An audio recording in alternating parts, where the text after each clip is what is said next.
Nous sommes lundi.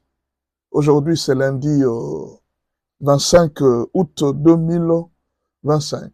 25 août 2025. Alors, on va commencer par une très grande déclaration et vous serez surpris vous-même. Une très grande déclaration, vous serez surpris. Si vous avez votre Bible, ayez toujours la Bible parce qu'ici, notre principe, c'est la parole de Dieu. Tout ce que nous faisons, c'est la parole de Dieu. Écoutez ce que Dieu dit. Je vous donnerai des bergers. Jérémie 3, verset 15. Jérémie 3, verset 15. Parce que c'est le livre de Jérémie où Dieu a beaucoup parlé des bergers. Dieu a beaucoup parlé des bergers, c'est dans le livre de Jérémie. Jérémie 3, verset 15. Je vous donnerai des bergers selon mon cœur, et ils vous paîtront avec intelligence et avec sagesse. Je veux, moi Dieu, je vais vous donner des bergers. C'est Dieu qui vous promet de vous donner des bergers. Si vous remarquez que vous n'avez pas un bon berger, demandez à Dieu des bergers. Je vais vous donner des bergers selon mon cœur, et ils vous paîtront avec intelligence et avec sagesse. La manière des bergers de Dieu de paître les brebis, ils paîtent les brebis avec l'intelligence et avec la sagesse. Vers elle, Jérémie 6, verset 3, vers elle marchent des bergers avec leurs troupeaux. Ils dressent des tentes autour d'elle. Ils broutent chacun sa part. Vous comprenez? Les bergers viennent pour nourrir le peuple. Non, non, ils ne nourrissent pas le peuple. Ils viennent, chacun prend sa part et puis il part. D'autres bergers sont comme ça. Vers elle marchent des bergers avec leurs troupeaux. Ils dressent des tentes autour d'elle. Ils bouffent, ils broutent chacun sa part. Ils viennent là, chacun prend sa part. Jérémie 10, verset 21. Les bergers ont été stupides. Jérémie 10, verset 30. Les bergers ont été stupides. Ils n'ont pas cherché l'Éternel. C'est pour cela qu'ils n'ont point prospéré et que tous leurs troupeaux se dispersent. Quand un berger ne cherche pas l'Éternel, les troupeaux se dispersent. Ils ont été stupides parce qu'ils ont mis la confiance dans leur tête, dans leur intelligence, dans leur force. Ils n'ont pas cherché l'Éternel. Et qu'est-ce qui s'est passé? Les brebis se sont dispersées. Tu vas condamner au nom des brebis actuellement. Ils ne respectent pas les pasteurs. Non, on dit ici qu'ils n'ont pas cherché les nations. Écoutez parole de l'Éternel et publiez-la dans les îles lointaines. Dites, celui qui a dispersé Israël les rassemblera et il gardera comme le berger garde son troupeau. Le rôle d'un berger, c'est de garder les troupeaux. Alors, il y a beaucoup de déclarations. Je vous donne même Jérémie, parce que Jérémie a beaucoup parlé sur les pasteurs. Hein. Jérémie a beaucoup parlé sur les pasteurs. Alors, mon peuple était un troupeau de brebis perdus. Leurs bergers les égaraient, les faisaient errer par les montagnes. Elles allaient des montagnes sur les collines, oubliant leurs bercailles. Voilà. Prenez ce verset maintenant. C'est le verset que j'étais en train de chercher.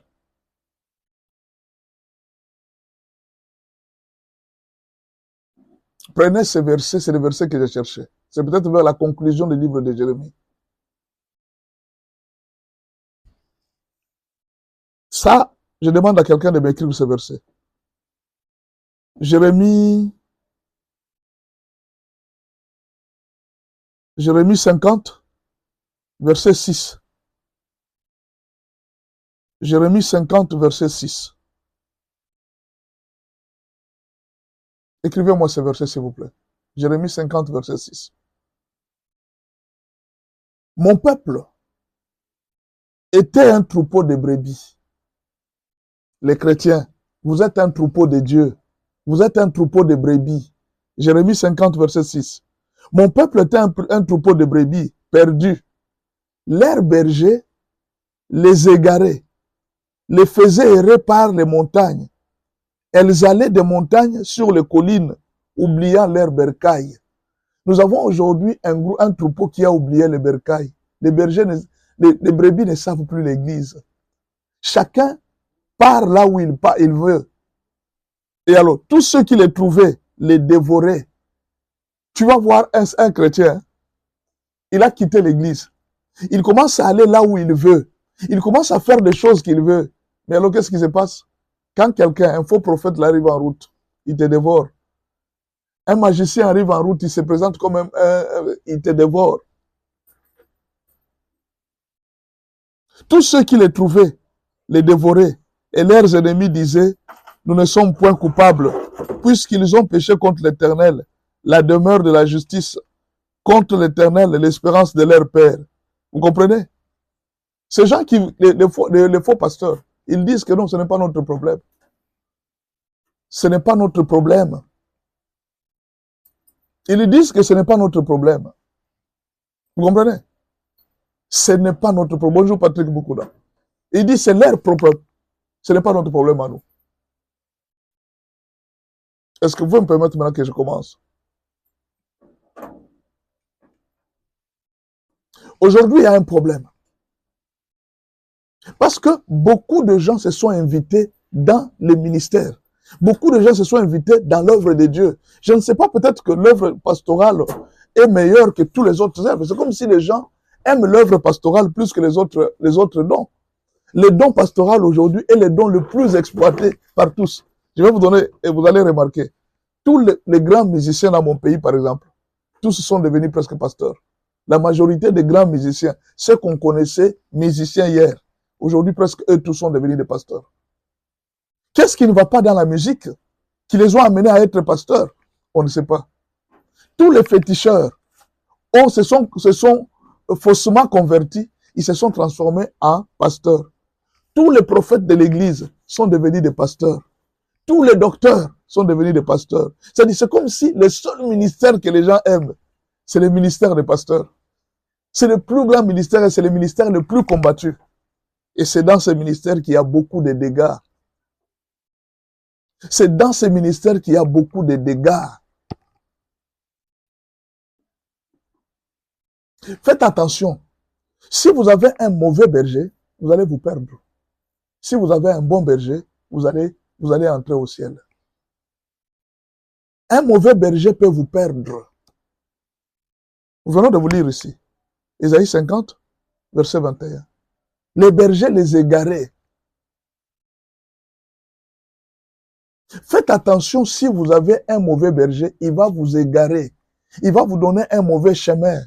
Il va vous nourrir quelque chose que les brebis ne mangent pas. Les bons bergers nous conduisent vers les verts pâturages. Mais les mauvais brebis nous conduisent vers là où se trouvent les dangers.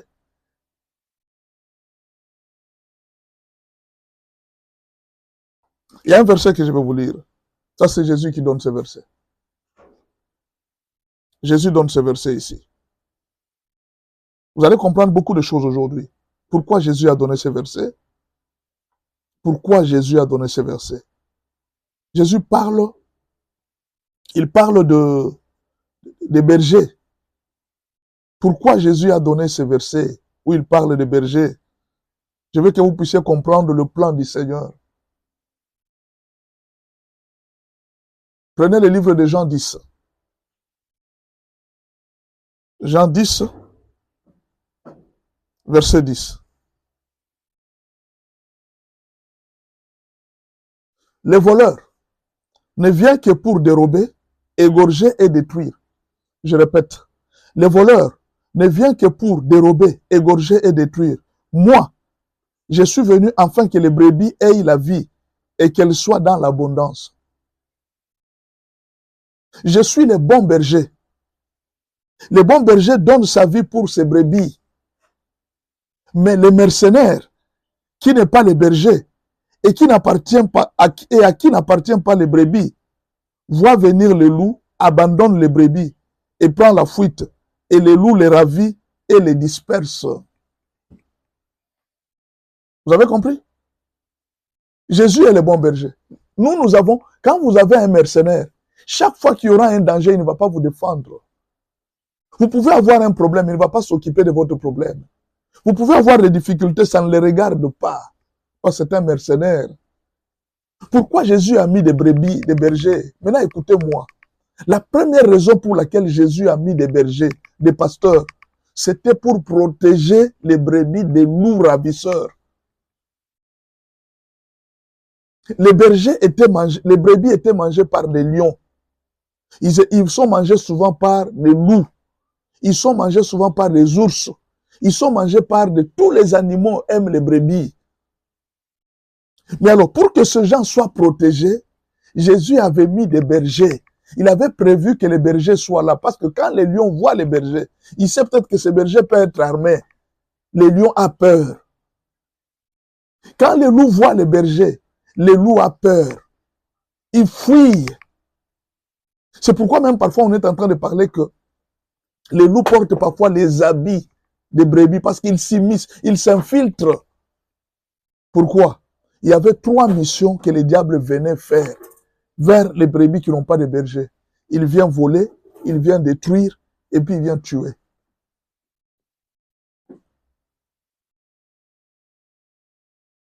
Vous pouvez perdre votre vie spirituelle si vous avez un mauvais berger. Pourquoi? Parce que si on vous donne une mauvaise nourriture, c'est fini, vous allez mourir. Le berger connaît la nourriture que les brebis mangent. Il connaît l'herbe que les brebis mangent. Mais si vous donnez une mauvaise herbe aux brebis, les brebis vont mourir. Aujourd'hui, combien de brebis sont mortes? D'ailleurs, regardez-vous. Pourquoi vous n'allez plus à l'église? Il y a plusieurs personnes aujourd'hui qui sont restées à la maison, ils disent, moi je n'irai plus à l'église. Vous savez pourquoi? Pourquoi beaucoup de gens aujourd'hui se sont mis, ils se sont dit, moi je n'irai plus à l'église. Je ne veux pas vous tromper. Ça m'est déjà arrivé moi aussi. Un jour, j'avais pris la décision de ne plus jamais aller à l'église. J'étais serviteur de Dieu. J'étais déjà consacré pasteur. J'avais pris la décision de ne plus jamais me rendre à l'église. Parce que quand vous entrez à l'église, vous voyez des choses qui se font à l'église. Ça va vous faire très mal. Très mal. Mais j'étais pasteur assistant. Je me suis dit non, ça ne sert à rien. Mieux vaut rester chrétien indépendant. Mais posez-vous la question. Pourquoi aujourd'hui plusieurs brebis ne vont plus à l'église? Pourquoi plusieurs brebis aujourd'hui ne vont plus à l'église? Pourquoi? L'église a été remplie de scandales. L'église a été remplie de scandales. Vous arrivez ici, vous trouvez que non, voilà, les pasteurs sortent avec les brebis. Vous arrivez là-bas, vous trouvez que non, les pasteurs se battent pour l'argent. Vous arrivez ici, vous apprenez que non, les pasteurs couchent avec des filles. Vous arrivez là-bas, vous apprenez que les pasteurs est dans la magie. Et plusieurs personnes, voyant les scandales, voyant des choses qui se passent à l'église, aujourd'hui, votre foi est par terre. Vous n'arrivez plus à prier, vous n'arrivez plus à vous donner au Seigneur. Il y a plusieurs personnes qui ont abandonné le chemin de Dieu très longtemps. Ils ont dit, moi, je préfère retourner même à l'église catholique où j'étais. Voyant ce qu'il a vu. Pourquoi? On ne vous a jamais dit qu'il y avait des mercenaires dans l'église. On ne vous a jamais dit qu'il y avait des faux serviteurs. On ne vous a jamais dit qu'il y avait... Un jour, il y a un monsieur qui avait témoigné. Il avait dit qu'on leur avait dit, on leur avait donné une mission. On leur avait donné une mission, dire que non, vous allez aller dans des églises, donner des faux témoignages comme si vous venez de vous convertir, vous étiez dans la magie. C'était la mission qu'on leur avait donnée. Moi, j'étais dans la magie. Tu donnes des témoignages là, comment est-ce que tu as été initié depuis mon enfance. Et alors, les chrétiens vont te faire confiance. Quand ils te font confiance, c'est alors que tu vas commencer à les scandaliser. Quand ils seront scandalisés, ils vont se fatiguer. Et alors, vous allez voir qu'ils vont se fatiguer. Ils vont retourner soit dans les bandes, soit ils vont retourner dans leurs anciennes églises, là où il n'y avait pas de vie de prière. C'est ce qui se passe actuellement. Plusieurs chrétiens sont retournés dans leurs églises, dans leurs coutumes, dans tout ce qu'ils faisaient avant. Parce que ce qu'ils sont arrivés, ils ont trouvé chez les pasteurs, ils ont été déçus. Combien de pasteurs ont fait la chute des brebis? Vous n'avez pas été préparés? Jésus avait dit, faites attention avec des faux prophètes. Faites attention avec des faux pasteurs. Jésus l'avait déjà dit. La foi, parfois, la faute, c'est à vous-même. Parce qu'on vous dit de choisir. On vous dit de faire très attention. Non, vous ne faites pas attention. Vous allez n'importe où. Vous ne priez pas. Vous priez sérieusement pour le mariage, pour avoir un choix, pour avoir un homme de ma vie, l'homme de ma vie. Vous prenez tout le temps. Pourquoi vous ne demandez pas aussi les pasteurs de ma vie? Pourquoi vous ne demandez pas aussi les pasteurs de ma vie? Pourquoi c'est chaque pasteur que vous voyez à la télé, même sur TikTok? Non, je vais suivre ces pasteurs. Non. Demandez à Dieu de vous révéler. Demandez à Dieu de vous parler.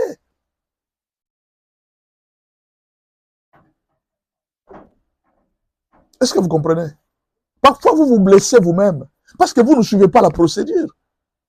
C'est pourquoi j'ai fait cette émission, pour aider à plusieurs chrétiens de savoir comment distinguer un vrai pasteur d'un faux pasteur.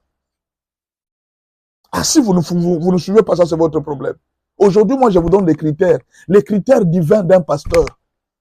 Parce qu'aujourd'hui, plusieurs ne vont pas à l'église. Bon, vous êtes en train de regretter pour un mercenaire. Ce n'était pas un serviteur de Dieu. Celui qui vous a scandalisé là n'était pas un serviteur de Dieu. C'était un sataniste. C'était un sorcier.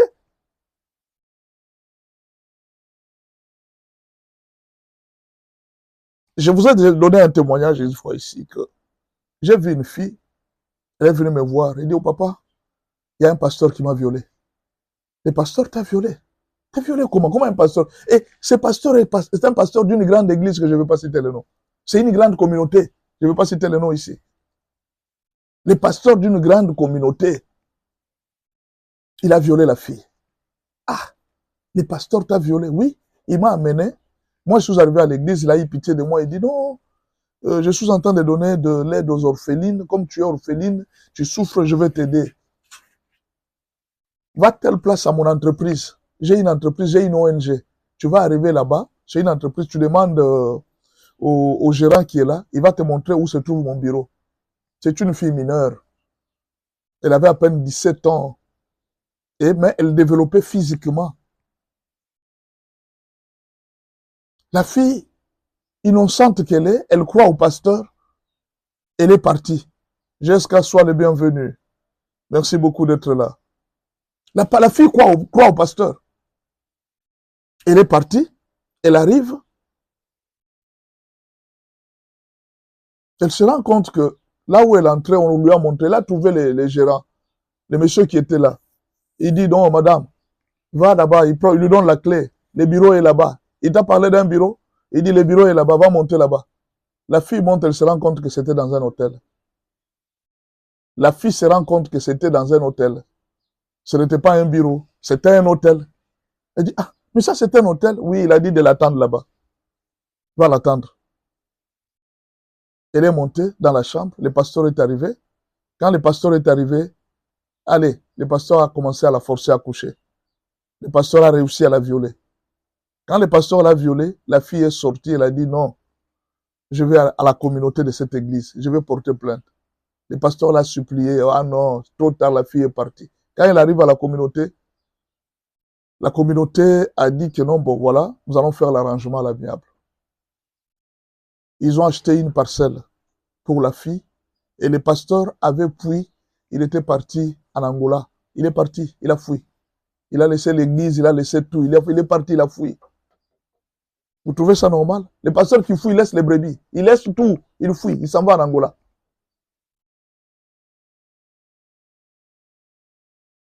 J'ai dit à la fille, viens, on va prier. Il dit, il ne faut pas voir ça, il faut savoir quelle semence il a laissé dans ton corps. Quand on a commencé à prier, l'esprit de ce pasteur s'est manifesté dans le corps. L'esprit du pasteur s'est manifesté dans le corps. J'ai posé la question au pasteur. Si vous êtes serviteur de Dieu, suivez-moi bien. Suivez cette histoire. Elle va vous dire beaucoup de choses. Écoutez ce que cet homme, l'esprit de cet homme a parlé dans le corps de la fille. C'est un serviteur de Dieu, c'est un pasteur. Il dirigeait l'église. Les brebis étaient là, tout le monde les regardait comme un pasteur. Mais il a fui ces jours-là à cause de ses problèmes. Il est parti en Angola. Parce qu'il avait craint, il avait eu peur de la prison. La fille était partie porter plainte. Pour éviter des problèmes. Parce qu'on pouvait fermer cette église. Ils ont fait un arrangement à l'amiable. Ils ont acheté une parcelle à la famille de la fille. Et puis ils ont fait taire cette histoire. Cette histoire s'est terminée comme ça. C'est ainsi que la fille aussi a laissé.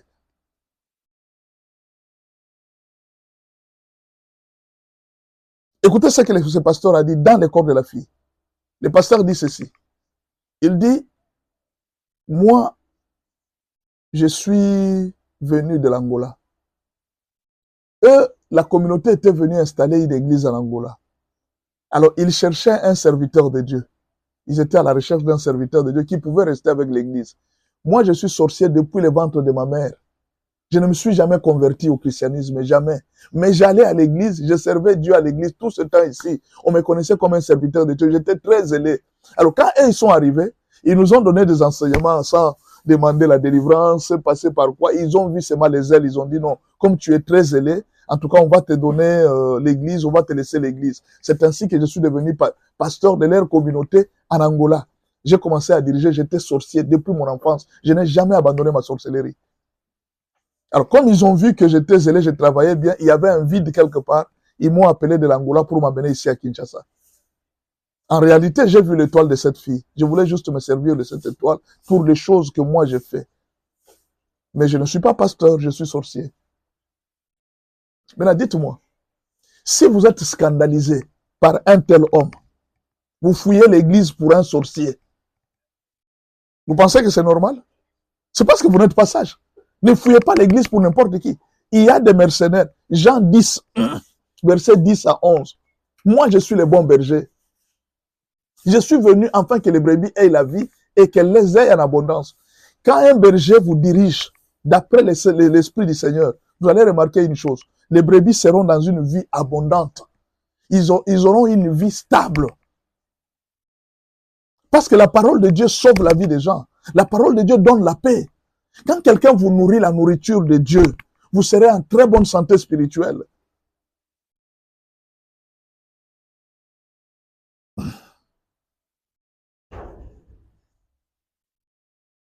Il y a un problème très sérieux avec des chrétiens.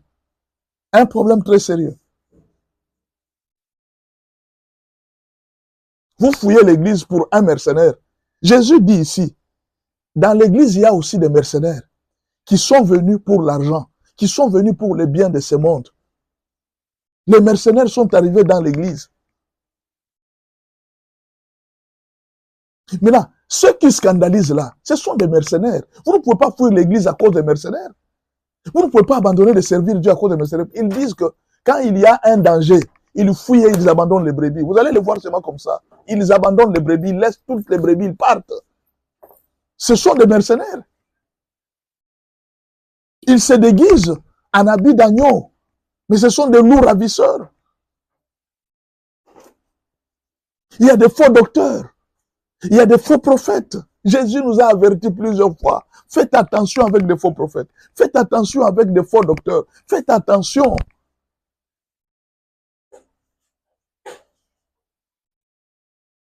Alors,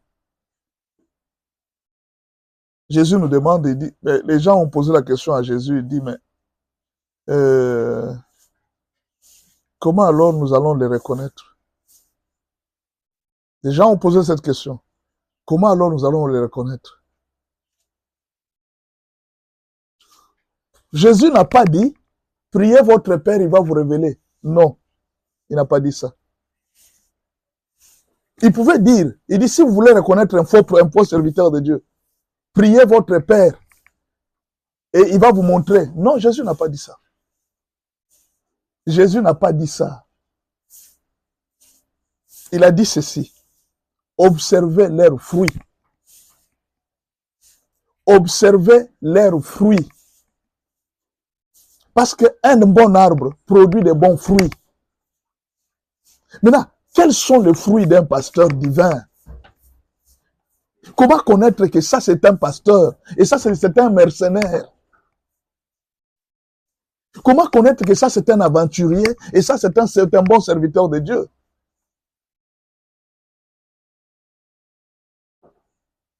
C'est ça le thème de ce matin. C'est pourquoi je vous ai appelé, venez, venez nombreux. Venez écouter, venez suivre les critères d'un pasteur divin. Vous devez connaître les fruits. On nous a donné les fruits pour connaître un bon serviteur et un mauvais serviteur. On nous a donné les fruits. Et nous devons voir aujourd'hui les fruits d'un bon serviteur. Vous devez les savoir, mes frères. Il n'y a pas ici un problème de ne touchez pas à mes oins. Non. Les oins de Dieu ont leurs fruits. Si le oin n'a pas les fruits de Dieu, ne le considérez pas comme un oin. Un arbre se reconnaît à ses fruits. Donc vous, quand vous voyez, il y a des arbres qui se ressemblent. Il y a des arbres vraiment qui se ressemblent. Vous voyez, bon, par exemple, vous rencontrez les blés et l'ivraie. Donc pour vous, et les blés et l'ivraie, tous ce sont les oins de l'Éternel. Non, l'ivraie n'est pas oin de l'Éternel, mais il se ressemble au blé. Mais alors vous, pour tout le monde, ne touchez pas à mes oins, ne touchez pas à mes oins. Même celui qui n'est pas un oint de l'Éternel, lui aussi dit, ne touchez pas à mes oins. Même un serviteur de Dieu qui est dans l'occultisme, qui travaille pour Satan, lui aussi ne touchez pas à mes oins. Même un féticheur qui s'est faussement converti, qui est devenu pasteur, ne touchez pas à mes oins. Lui aussi est oint de l'Éternel. C'est ainsi qu'on est en train de se jouer de l'esprit des enfants de Dieu. Aujourd'hui, je suis venu vous donner les critères d'un oint de l'Éternel pour connaître que celui-ci, c'est un oint de l'Éternel. S'il ne remplit pas les critères, mettez-les de côté. Il n'est pas oint de l'Éternel, il ne faut même pas avoir peur. Je peux vous répéter, il ne faut pas avoir peur. Les chrétiens ont peur aujourd'hui. Vous savez, c'est un serviteur de Dieu, il faut faire attention. Tout le monde n'est pas serviteur de Dieu. Tout le monde n'est pas serviteur de Dieu. Il y a des mercenaires. C'est Jésus qui a dit. C'est pas moi. Et regardez encore un autre scandale. Nous sommes à la fin du monde. Pendant qu'on a donné le dernier sifflet de la vie. On a sifflé, prrr, la terre est terminée. Venez au ciel. Quand nous arrivons là, nous sommes en train d'aller. Il y a des pasteurs, des bishops, des gens, des grandes personnalités de ce monde. Ils étaient tous là. En train de monter. Ils montent, ils montent, ils montent, ils montent.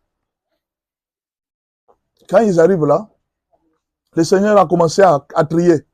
Il dit, faites passer celui-ci à droite, l'autre à gauche, l'autre à droite, l'autre à gauche, l'autre à droite. Je ne sais pas les critères que le Seigneur avait. Gauche, droite, gauche, droite. Et quand on a vu du côté gauche, on a vu aussi des grands bishops, des grands pasteurs, des grands hommes de Dieu, des prophètes. Et alors, de l'autre côté, il y avait des brebis simples de l'église, d'autres pasteurs qui étaient là. Ils étaient là, peut-être des pasteurs pauvres, qui n'étaient pas très connus sur la terre, et tout ça. Mais on voit des grands hommes. Des hommes qui faisaient des miracles sur la terre. Des hommes qui prophétisaient sur la terre. On les voit. Jésus nous prévient. Ce que je vous dis, c'est Jésus qui a dit. Alors, ces gens lui ont posé la question. Maître, pourquoi tu nous mets à gauche? Pourquoi tu veux nous renvoyer dans l'enfer? Mais nous avons été sur la terre. Nous avons prophétisé en ton nom. Nous avons chassé les démons en ton nom. Nous avons fait beaucoup de choses en ton nom. Vous savez la réponse de Jésus? Retirez-vous de moi, je ne vous ai jamais connu. S'il vous plaît, serviteur de Dieu, ne cherche pas à être connu par les hommes.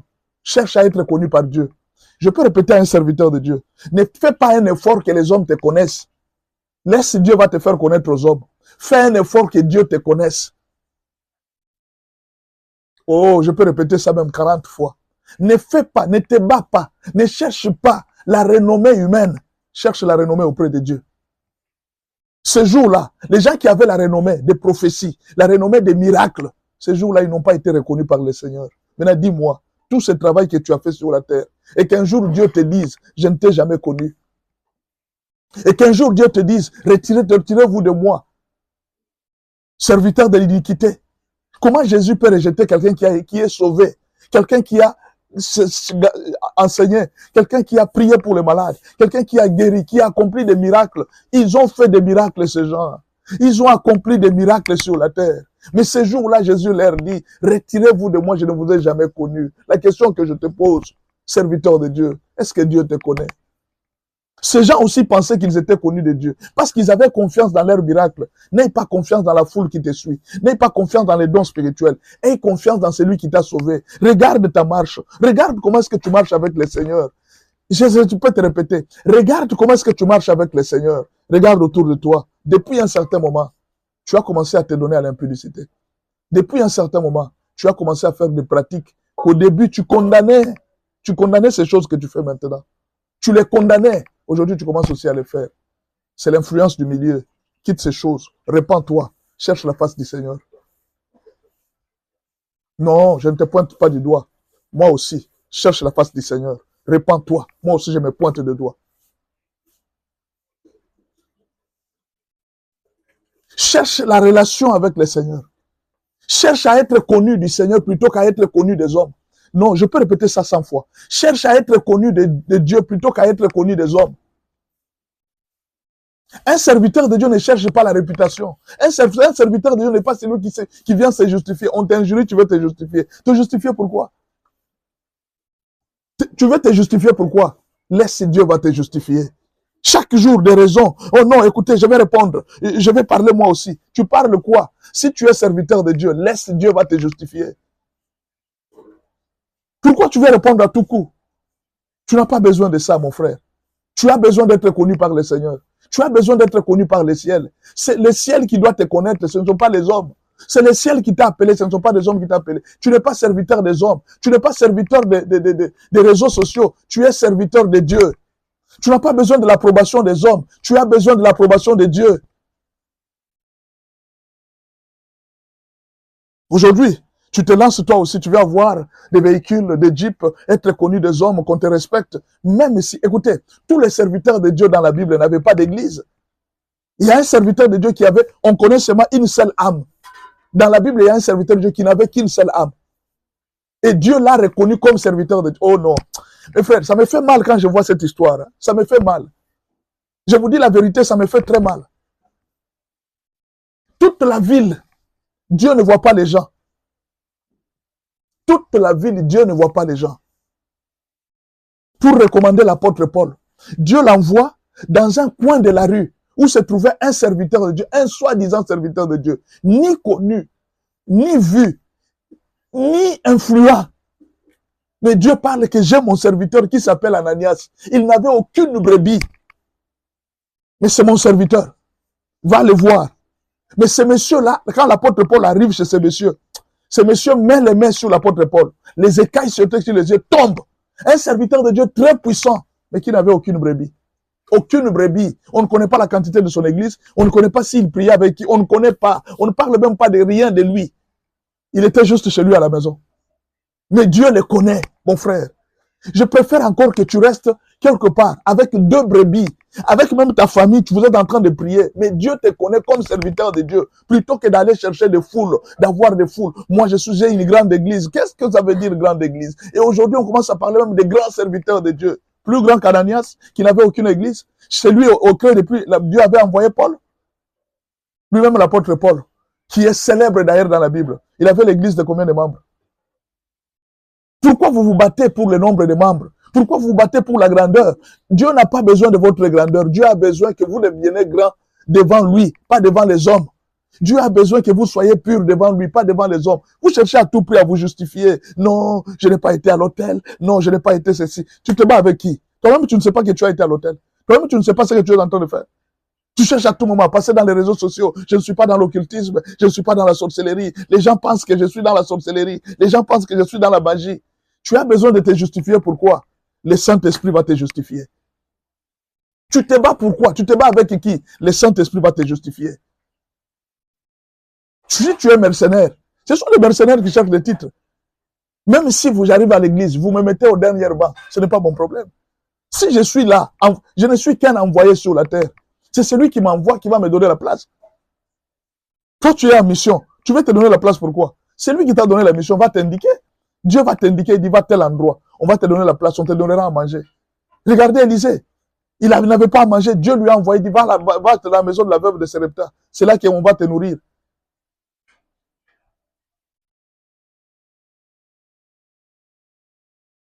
Soyez sages, enfants de Dieu. Parfois, vous allez détruire votre vie par vous-même. Ne dites pas que non, il y a des gens qui ont détruit notre vie. Non, non. Vous-même, vous avez détruit votre vie. Vous, les chrétiens, vous avez détruit votre propre vie. Je vous ai donné les exemples. Regardez Aaron. Aaron n'avait pas l'intention de faire le veau d'or. Il n'avait pas l'intention de faire le veau d'or. Qui avait poussé Aaron à faire le veau d'or? Qui avait poussé Aaron à faire le veau d'or? Ce sont les brebis. Mais alors, vous-même, vous serez punis et frappés par Dieu parce que vous êtes en train de vous donner à n'importe qui, alors que Dieu vous a déjà donné les critères d'un serviteur de Dieu. Mais lisez la Bible, tout est écrit. Quand Jésus vous a dit que non, on reconnaîtra un serviteur de Dieu par ses fruits, il a donné les fruits. Jésus a donné les fruits dans la Bible, à travers l'apôtre Paul. Il a donné les fruits. Soyez sages, enfants de Dieu. Sachez là où vous piétinez. Vous connaissez choisir des bons hôpitaux. Vous connaissez choisir des bonnes femmes. Vous connaissez choisir l'école de vos enfants. Non, j'ai envoyé mon enfant dans une bonne école. Mais ce que vous ne connaissez pas seulement, c'est choisir un bon pasteur. Des bons médecins, vous savez les choisir. Non, non, non, c'est un meilleur médecin. Il vous soigne aussi très bien. Mais vous ne connaissez pas choisir des bons pasteurs. Si vous avez un mauvais pasteur, il va vous nourrir une mauvaise herbe et vous allez vous retrouver malade chaque jour. Votre vie peut être en danger, votre vie spirituelle.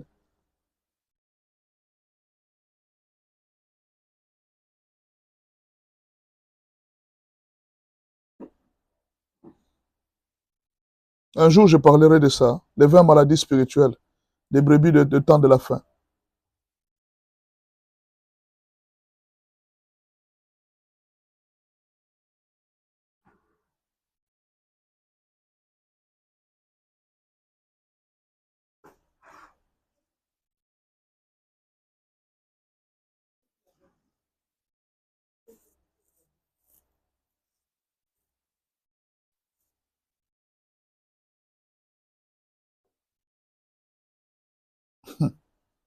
Écoutez, prenez ce verset. Hein.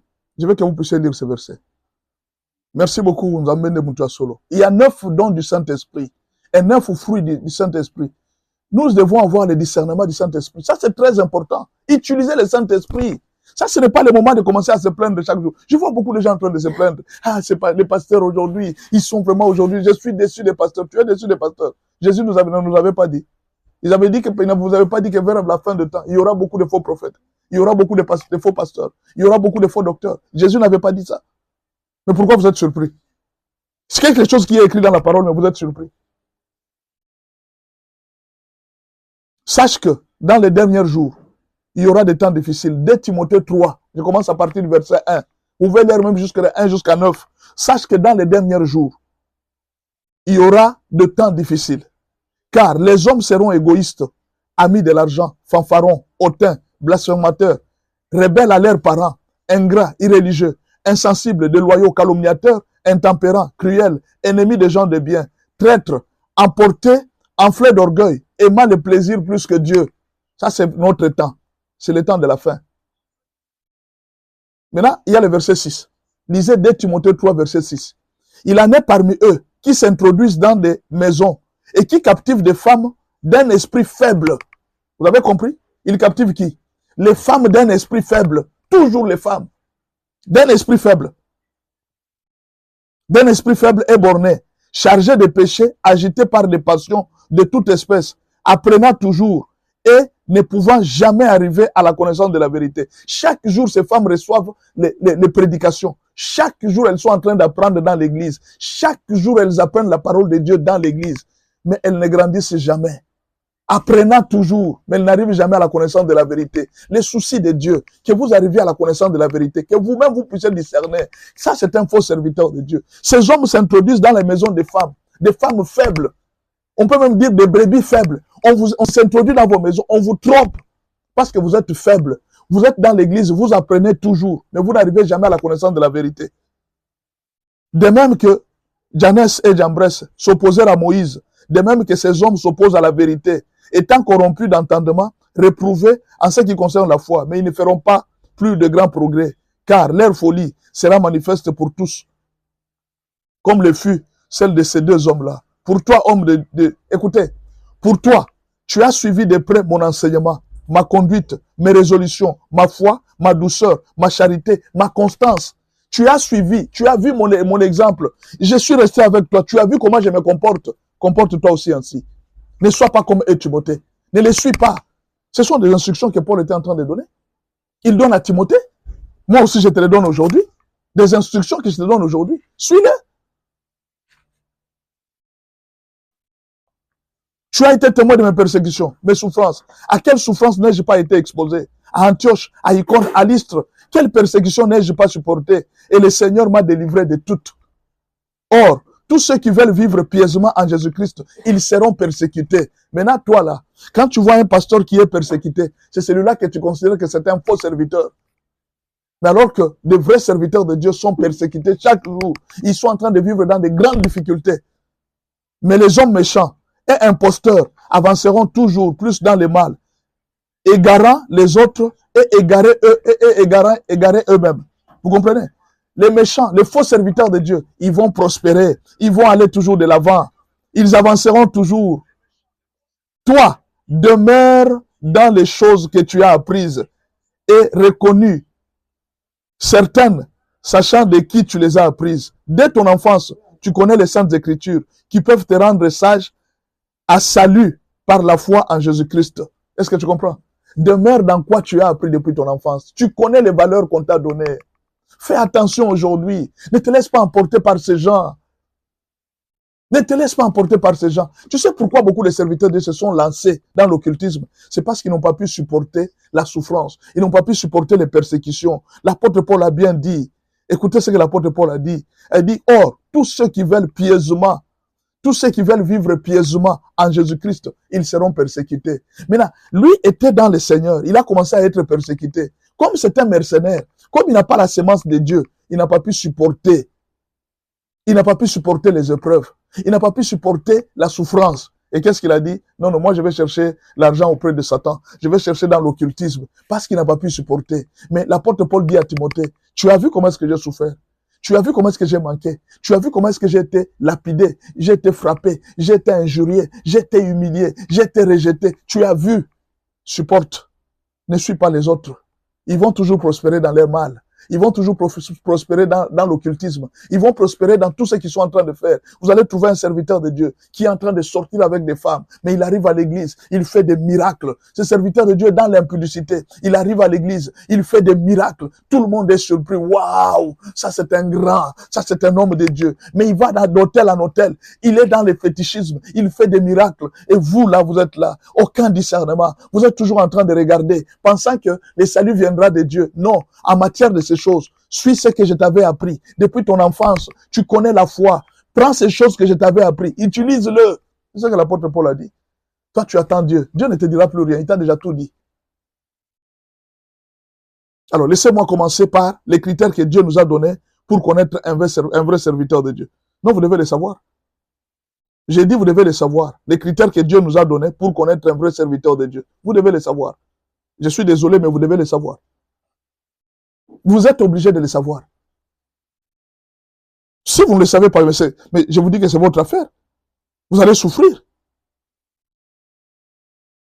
On y va.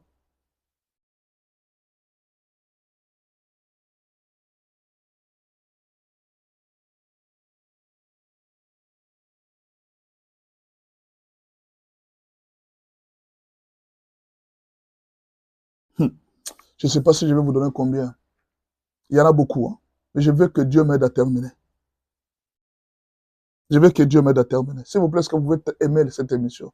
Vous pouvez tapoter sur votre écran. Qu'on ait beaucoup de j'aime. Et puis qu'on partage cette émission à plusieurs personnes.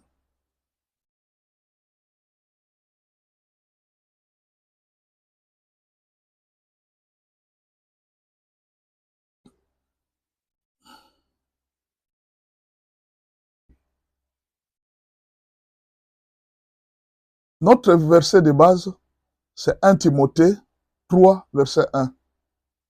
1 Timothée 3, verset 1. C'est ça notre verset de base. 1 Timothée 3, verset 1 à 9. 1 Timothée, verset 3. 1 Timothée, chapitre 3 plutôt. Je m'excuse. 1 Timothée, chapitre 3, verset 1 à 9. 1 Timothée, chapitre 3. C'est ça notre verset de base aujourd'hui. Maintenant, je vais commencer. J'ai déjà introduit. J'ai déjà posé les bases. Je peux maintenant commencer.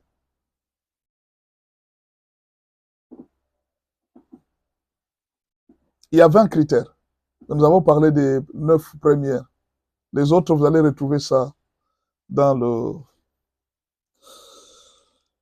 On peut commencer. Premier critère. 1 Timothée 3, verset 1. Cette parole est certaine. Cette parole est certaine. Si quelqu'un aspire à la charge d'évêque, il désire une œuvre excellente. Évêque veut dire ancien, berger, pasteur. Évêque veut dire ancien, berger, pasteur. C'est le même nom. Cette parole est certaine. Si quelqu'un aspire à la charge d'évêque, il désire une œuvre excellente. Premier critère, ce que vous devez savoir, qu'être pasteur, c'est une œuvre excellente. C'est-à-dire, si vous avez quelqu'un appelé excellence, c'est le pasteur. Tout pasteur qui a reçu les dons de Dieu, d'être pasteur, c'est une excellence. Ce sont des gens que vous devriez appeler des excellences. Ah, excellence. Bonjour, excellence. C'est une œuvre excellente. Un pasteur, c'est un excellent. Un serviteur de Dieu, c'est un excellent. C'est un homme exceptionnel. Vous savez, dans les domaines de points, quand on dit que l'enfant a été excellent, c'est-à-dire quoi? Les 90% de la vie. Donc, sur 100%, le 90%, c'est les pasteurs. Le pasteur, c'est un homme excellent. Voilà pourquoi il faut les respecter. Devant Dieu, c'est Dieu qui dit ça. Un pasteur, c'est un homme excellent. Si Dieu vous donne un pasteur, respectez-le. C'est un homme excellent. Ça, c'est Dieu qui dit. L'excellence. Quand tu épouses un homme, un pasteur, tu n'épouses pas un homme riche, beau ou intelligent, mais tu épouses un homme excellent devant Dieu. Est-ce que je peux répéter? Quand tu épouses un pasteur, tu n'épouses pas un homme riche, tu n'épouses pas un homme fort, tu n'épouses pas un homme connu, mais tu épouses un homme excellent devant Dieu. Tu dois le savoir. C'est un homme excellent. Quand tu rencontres un pasteur, tu ne rencontres pas un humain simple. Tu as rencontré un homme excellent devant Dieu. C'est un homme excellent. Malheureusement, beaucoup de gens n'ont pas ce respect de l'excellence. Quand tu respectes un serviteur de Dieu, tu respectes l'excellence de Dieu. Tu respectes Dieu. Mais, pour devenir un homme excellent, on a mis beaucoup de critères, mes frères. Les critères sont très compliqués. Voilà pourquoi être pasteur, ce n'est pas un problème très facile. Les critères qu'on a mis, ce sont des critères très compliqués. Premier critère, un pasteur est un homme excellent. N'oubliez pas ça. Même s'il n'a pas l'argent, il est excellent. Même s'il n'est pas connu, il est excellent. Je viens de vous donner l'exemple d'Ananias. Ananias était dans son coin. Quelqu'un envers qui Dieu envoie les gens. Il dit, va voir tel pasteur. Mon frère, un jour, j'ai été surpris. Il y a une sœur qui a décrit mon église. Elle n'a jamais été dans mon église. Elle a décrit mon église. Et dans l'église, quand elle décrivait, on lui disait dans les rêves qu'il y a derrière ces bâtiments, tu vois les bâtiments là, on lui montre les bâtiments dans les rêves. Il dit, entre dans ces bâtiments. Derrière ces bâtiments, il y a un très grand hôpital. Si tu es malade, tu seras guéri. Alors, elle est venue demander au propriétaire de la parcelle. Il dit, s'il vous plaît, est-ce que vous avez un hôpital dans ces bâtiments? Il dit, hôpital? Non, nous n'avons pas un hôpital. Il dit, pourquoi tu poses cette question? Il dit, non, j'ai fait un rêve. J'ai vu que Dieu était en train de me montrer. Il m'a dit que non, il y a là, dans ce bâtiment, il y avait un hôpital. Hôpital. Alors la maman, il est distrait, elle m'a dit, ah, nous avons une église ici. Une église? Ah, une église, oui, nous avons une église ici. Donc l'église que j'ai dirigée, c'était un hôpital. Moi, je ne savais pas. Et pourtant, c'était la deuxième fois qu'on me le disait. Mon frère, il faut être très content quand Dieu te connaît. Quand Dieu recommande les gens auprès de toi, parce que tu es un homme excellent. Dieu qui est au ciel, il recommande les gens chez moi. Pendant que j'ai donné cours, un jour, j'enseignais, j'étais enseignant. Un ami professeur est venu me voir. Il me dit, pasteur, il me pose la question, pasteur. Il me sonne parce que j'étais enseignant. Il dit, s'il vous plaît, je voulais te poser une question. Est-ce que tu es docteur? Il dit, moi, je sais que j'ai fait la médecine, mais je ne suis pas docteur. Ah, mais les rêves que j'ai faits, c'est comme si tu es docteur. Ah, mais moi, docteur? Non, je ne suis pas docteur. Et puis les rêves que j'ai faits, c'est comme si j'étais docteur. Alors, j'étais malade. J'étais en train d'aller chercher un médecin pour me faire soigner. Alors, j'ai trouvé des gens en route. Ils m'ont dit ceci. Il dit, il y a un seul médecin dans cette ville.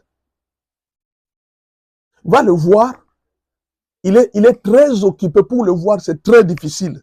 Il y a un seul médecin. Va le voir. Mais en tout cas, il a toujours été occupé. Pour le voir, c'est très compliqué. Ok. Je suis allé, j'arrive. J'ai trouvé une blanche qui était là, qui était en train de faire entrer les gens vers le médecin. Quand j'arrive, je demande l'audience. Je trouve à l'intérieur, c'était toi qui étais ce médecin-là. Moi, dis moi. Eh bien oui, tu étais ce médecin-là. C'est pourquoi je te pose la question si tu es médecin. Hein? Qu'est-ce que ça veut dire? Qui connaît l'interprétation des songes? Qui peut m'expliquer les songes, ça veut dire quoi?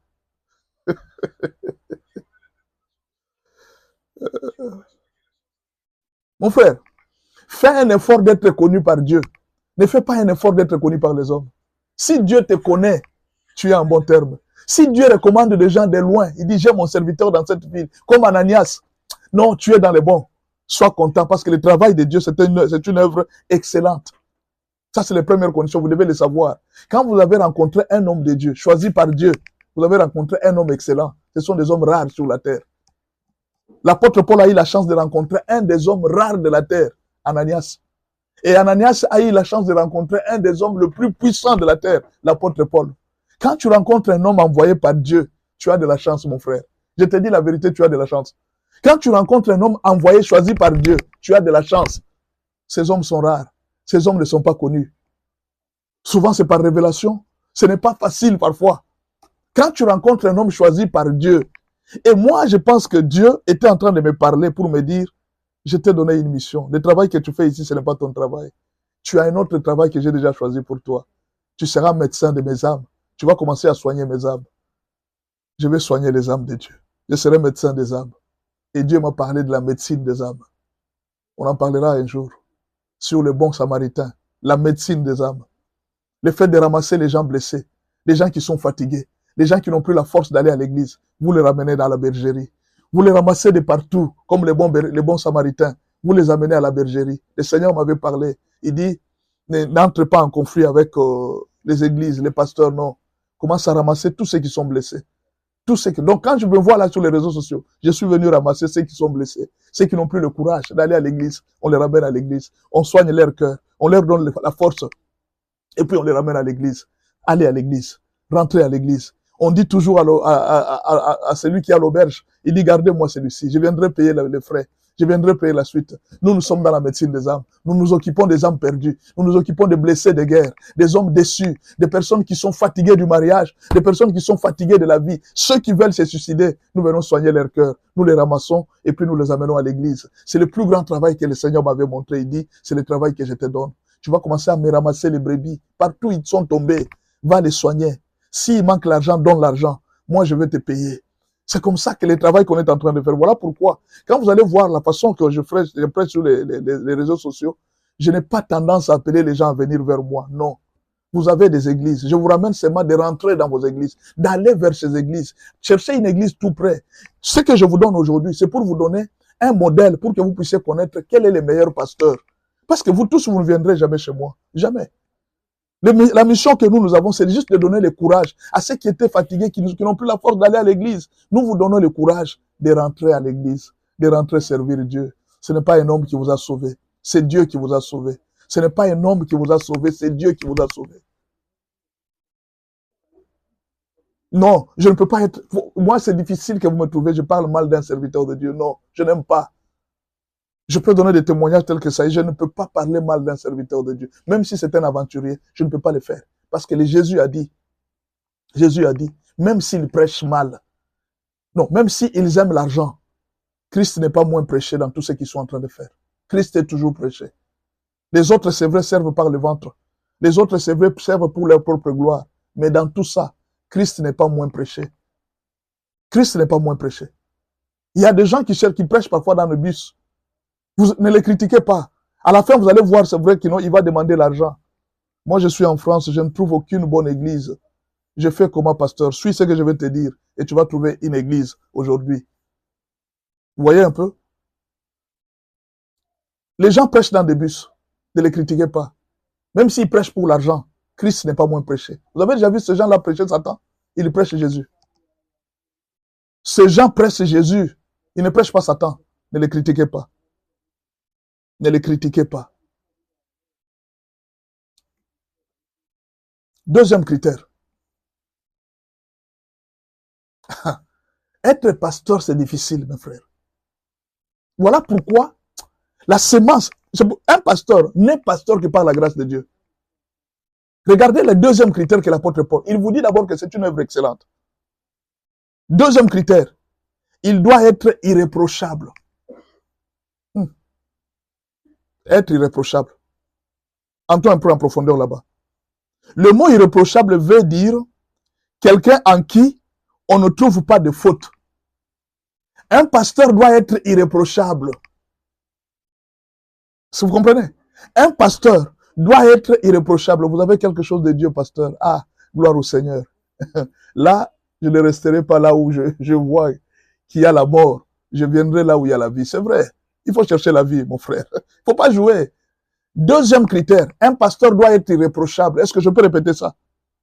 Que tout le monde dise que les pasteurs doivent être irréprochables. Le mot irréprochable veut dire quelqu'un à qui on ne trouve pas de faute. Quelqu'un qu'on ne peut pas blâmer. Quelqu'un qui ne sait pas faire des scandales. Non, un pasteur ne peut pas faire des scandales. Quand vous voyez, bon, en fait, ça peut, une fois, oui, on comprend. Mais 2, 4, 5 fois. Toujours toi, ce qui scandalise les gens. Non, la semence de Dieu n'est pas en toi. Fais attention, c'est un mercenaire. Les reproches demandent de 3 principes pour un pasteur.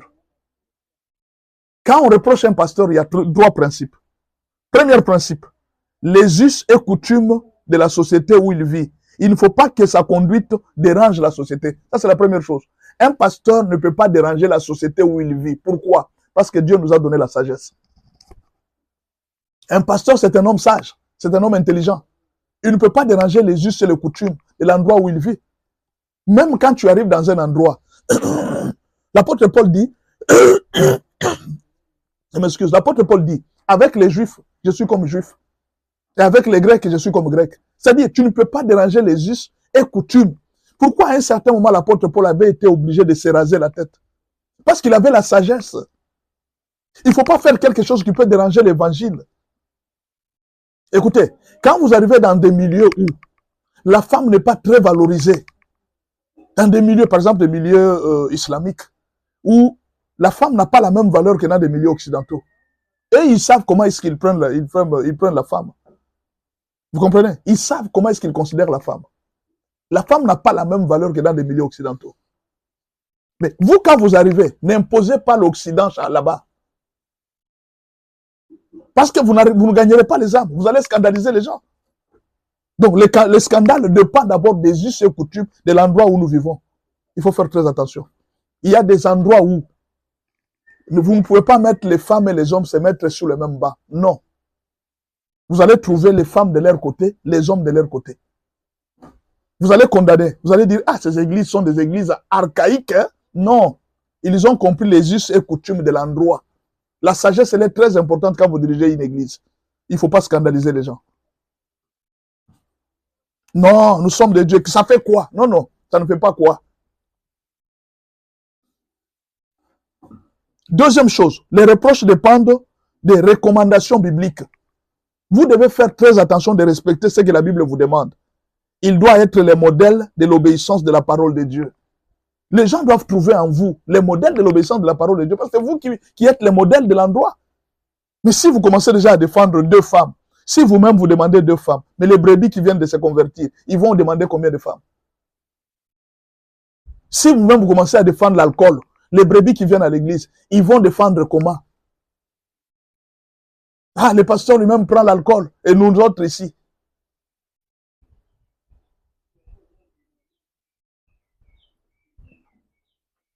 Le témoignage du pasteur doit être conservé pendant tout son mandat. Le témoignage du pasteur, ce n'est pas un témoignage de 6 mois, non. Ce n'est pas un témoignage de 8 mois, non. Après quelques temps, et puis il change, non. Le témoignage d'un pasteur, c'est un témoignage de tout son mandat. Jusqu'à ce qu'il mourra, il doit conserver son témoignage.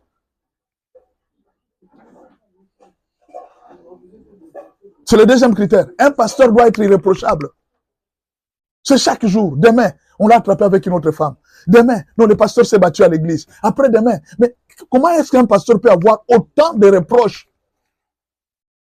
Il n'avait pas été pasteur. Vous n'avez pas respecté les critères de le mettre pasteur. Troisième critère. Ce critère-là est très compliqué. Le critère ici est très compliqué. Et là, compliqué. Hein? Il doit être mari d'une seule femme. Je répète, le pasteur doit être mari d'une seule femme. Non, venez encore me dire, il dit non, pasteur, tu vois, Dieu a autorisé la polygamie. Non, il donne le modèle. Dieu a déjà donné le modèle. Il dit, voici les modèles que je vous donne. Vous allez suivre les modèles. L'apôtre Paul a dit, soyez mes imitateurs comme je les suis de Christ. Il n'a pas dit soyez les imitateurs de Christ. Oui, ailleurs, il a dit ça. Mais il a commencé par dire, moi-même, je dois être un exemple avant de suivre Christ. Parce que moi que vous voyez, Christ, vous ne voyez pas. Moi, je me pointe garant. Je vais faire ce que Christ avait fait. Soyez mes imitateurs comme je le suis de Christ. Alors, je vous donne un conseil. Que les pasteurs aient une seule femme. Une seule femme. Une. Et vous apprenez que le pasteur a une maîtresse. Le pasteur a des maîtresses. Ah, c'est notre pasteur. La Bible a dit ne touchez pas à mes ouins. Non. Là, c'est le ouin qui a touché Dieu. On te touche aussi. Le pasteur doit avoir une seule femme. Si le pasteur doit avoir une seule femme, c'est pour que toutes les brebis suivent la même chose. Vous, toutes les brebis qui êtes avec ce pasteur, vous devez avoir une seule femme. Parce que c'est lui le modèle. Non, ne venez pas me dire autre chose. Le pasteur doit avoir une seule femme. La polygamie est exclue pour un pasteur. Il n'y a que 3 conditions maritales reconnues par la Bible. La Bible reconnaît 3 conditions maritales. Vous êtes là? Est-ce que vous êtes là? La Bible reconnaît 3 conditions maritales. Première condition, un pasteur divorcé doit rester célibataire à vie. S'il veut se marier, il doit se réconcilier avec sa femme. Je répète, un pasteur divorcé doit rester célibataire à vie. S'il veut se marier, qu'il se réconcilie avec sa femme. 1 Corinthiens 7, verset 10. À ceux qui sont mariés, j'ordonne, non pas moi, mais le Seigneur. Ça, c'est un ordre de Jésus. Est-ce que je peux répéter? Ça, c'est un ordre de Jésus. Merci beaucoup. Bon lundi à vous tous aussi. Et la paix de Christ en vous. Merci beaucoup. La lune bleue. Merci beaucoup. Ça, c'est un ordre du Seigneur Jésus. Jésus dit ceci. Écoutez-moi bien. Jésus dit ceci. Il dit, à ceux qui sont mariés, j'ordonne, pas moi l'apôtre Paul. Il a dit, ce n'est pas moi, mais le Seigneur, que la femme ne se sépare point de son mari. Que la femme ne se sépare point de son mari. Verset 11. Si elle est séparée, qu'elle demeure sans se marier, ou qu'elle se réconcilie avec son mari, et que le mari ne répudie point sa femme. Que le mari ne répudie point sa femme. Vous avez entendu si on a parlé de l'infidélité? Il n'y en a pas. Vous avez entendu là on a parlé donc de l'impolitesse? Il n'y en a pas. Tu ne dois pas répudier ta femme au point. On n'a pas donné une raison. Si ta femme est impolie, prie pour elle. Si elle est sorcière, prie pour elle. Si elle est comment, prie pour elle. Parce que c'est toi-même qui l'avais épousée. Ou alors, tu décides de ne plus être pasteur. Parce que dans les critères des pasteurs, les pasteurs doivent avoir une seule femme. Deuxième condition maritale. Ça, c'est pour les pasteurs célibataires. Un pasteur divorcé doit rester célibataire à vie. S'il veut se marier, il doit se réconcilier avec sa femme. Quand on vous dit ça, oh non, pasteur, il faut comprendre, je ne comprends rien. Allez demander à celui qui a écrit les Écritures. Allez discuter avec lui. Moi, je prêche ce que la Bible dit. Oh, parce que ça ne t'est jamais arrivé. Où est mon problème? Si ça m'arrive, ça va aussi me condamner moi aussi. Vous pensez que le médecin, quand il opère là, quand lui, la maladie d'opération arrive, il ne va pas se faire opérer parce que lui a toujours opéré les gens. Le mariage. Si le pasteur trouve qu'il a les dons de se marier, il doit vivre et rester toute sa vie avec une seule femme. Si elle meurt, le pasteur doit rester veuf en servant le Seigneur. S'il sent qu'il ne peut pas se contenir, est-ce que je peux répéter? Si le pasteur se marie, il doit rester avec cette femme toute sa vie. C'est pourquoi l'apôtre Paul a dit ceci. L'apôtre Paul a dit ceci. Il dit ceci. Faites attention. Si vous sentez que vous n'avez pas les dons de vous marier, si vous sentez que vous ne vous mariez pas, il dit, je dis ça pour votre bien, ne vous mariez pas.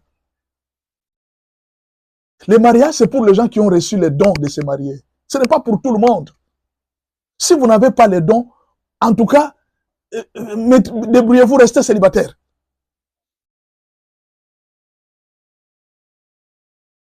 Il conseille même aux gens, je vous conseille de rester ainsi toute votre vie. restez ainsi, ne vous mariez pas. En tout cas, si vous avez d'autres versets, allez chercher les théologiens. Les théologiens sont spécialistes à jongler les versets. Ils vont vous aider. Mais ce que l'apôtre Paul a écrit, c'est ça sur le pasteur. Si vous pouvez trouver un théologien qui va vous justifier, trouvez-le. Il va vous aider à interpréter les Écritures. Mais ce que l'apôtre Paul a dit, c'est ça. Il a dit que quand tu t'es marié, mais alors, qu'en est-il de l'infidélité de la femme? Tu dois pardonner. Tu veux que je te dise quoi? Que tu divorces parce que maintenant, je te pose la même question. Quand une brebis vient, ma femme a commis l'infidélité, toi tu es pasteur, tu vas lui dire quoi? Divorcer? Ou bien pardonner? Voilà pourquoi être pasteur, c'est être modèle. Vous êtes modèle de beaucoup de choses. Quand vous êtes pasteur, vous êtes modèle de beaucoup de choses. Faites attention. Quand vous êtes pasteur, vous êtes modèle en beaucoup de choses. Faites attention. Quand une brebis vient, sa femme a commis l'infidélité. Vous êtes pasteur, vous allez dire quoi à la brebis? Non, il faut apprendre à pardonner, ma fille. Apprends à pardonner. Tu vois, Dieu nous a demandé de pardonner. Maintenant, quand ça t'arrive, toi, pasteur, tu vas faire quoi? Tu dois être modèle. Être modèle n'est pas facile. Voilà pourquoi je vous ai dit, le travail des pasteurs, c'est un travail excellent, parce que les conditions sont difficiles. Ce sont des conditions difficiles. Rester avec une femme qui ne te comprend pas, une femme qui ne t'écoute pas, une femme, tu es obligé de rester avec elle pour garder l'image d'un pasteur, le témoignage d'un pasteur. Troisième critère. Je parlais de quatrième critère. Être sobre. Vous savez ce que veut dire être sobre? Le pasteur doit être sobre. Un serviteur de Dieu doit être sobre. Sobre, c'est-à-dire que la sobriété est une discipline dans le boire et le manger. La Bible exige du pasteur la discipline sur son assiette et sur les boissons. Être sobre, c'est quelqu'un qui ne prend pas l'alcool. La sobriété, c'est quelque chose d'une personne qui ne prend pas l'alcool. Une personne qui se discipline dans la nourriture. Une personne qui ne mange pas n'importe où et n'importe comment. C'est une condition d'un pasteur. Le pasteur ne mange pas n'importe où, il ne mange pas n'importe comment. Le pasteur ne boit pas n'importe quoi. Il doit être sobre. La sobriété, c'est le calcul dans l'assiette et dans la boisson. La nourriture et la boisson que tu prends, tu dois contrôler. Même la nourriture, Dieu est en train de surveiller la nourriture du pasteur. La boisson du pasteur, Dieu surveille. Le pasteur ne doit pas prendre n'importe quoi. Cinquième critère. Un pasteur ne peut jamais être extrémiste. Jamais. Un pasteur ne peut jamais être extrémiste. Vous comprenez? Un pasteur ne peut pas être extrémiste. Jamais. Il doit être modéré. C'est ce que la Bible dit. Le pasteur doit toujours veiller à rester au milieu, au centre de point de vue, cherchant beaucoup plus à réconcilier tout le monde. Tu ne peux pas être extrémiste. Un pasteur, l'extrême n'est pas sa position. Un pasteur doit être modéré. C'est-à-dire c'est quelqu'un qui doit être toujours au milieu. Et pour être au milieu, il faut avoir la sagesse. Ce n'est pas le souci de plaire à tout le monde, non. C'est le souci de trouver une sagesse pour mettre tout le monde d'accord autour du point de vue de la Bible.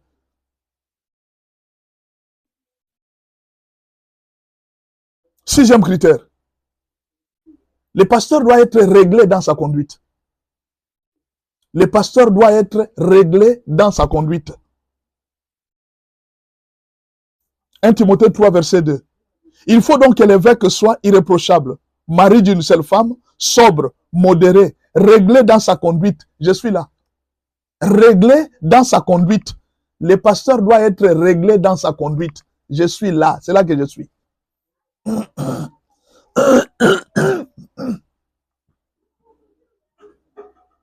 Être réglé dans la conduite veut dire tout simplement, veut dire que le pasteur doit avoir un langage et des actes de sagesse.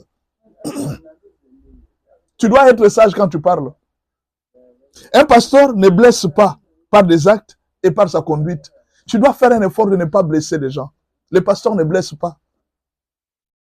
Quelqu'un vient, la personne est blessée à cause des paroles que tu as sorties. Non. Tu dois être réglé. Réglé dans la conduite. C'est quand on dit d'un réglé dans la conduite, c'est quelqu'un qui est sage. Il ne blesse pas les gens. Septième critère. Le pasteur doit être hospitalier. Un hospitalier, c'est quelqu'un qui est accueillant. Un pasteur accueille tout le monde. Il reçoit tout le monde. Il ne refuse personne. Il ne fait pas la distinction des races, la distinction des classes sociales. Il ne fait pas la distinction Non, il est accueillant. Il est hospitalier. C'est un critère. Voilà pourquoi à un certain moment, même dans nos églises ici, vous devez recevoir tout le monde. Tout celui qui est dans le besoin de voir le pasteur. Le pasteur doit être simple pour recevoir tout le monde. Même dans nos maisons, nous devons recevoir tout le monde. Hébreux 13, verset 2. N'oubliez pas l'hospitalité, car en l'exerçant, quelques-uns ont logé des anges sans le savoir. N'oubliez pas l'hospitalité, car en l'exerçant, quelques-uns ont logé des anges. L'autre avait accueilli les anges à cause de son hospitalité. Abraham avait obtenu Isaac à cause de l'hospitalité. Rebecca avait eu son mariage par l'hospitalité. L'hospitalité bénit beaucoup les hommes de Dieu. Ça bénit beaucoup les pasteurs. Un jour, il y a des visiteurs qui sont venus dans la maison de maman pasteur. Du pasteur, ils sont venus. Ils ont laissé les véhicules dehors là, ils sont entrés dans la parcelle. Quand maman pasteur les a vus,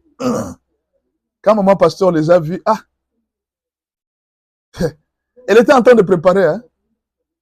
L'eau de foufou était déjà au feu. Quand elle a vu les visiteurs, elle a changé de programme. À 11 heures, elle appelle ses enfants. Venez vous laver. Elle a pris l'eau de foufou. Allez. Et là, elle a commencé à laver les enfants. Tout ça pour que les visiteurs qui sont venus ne mangent pas. Les visiteurs ont compris.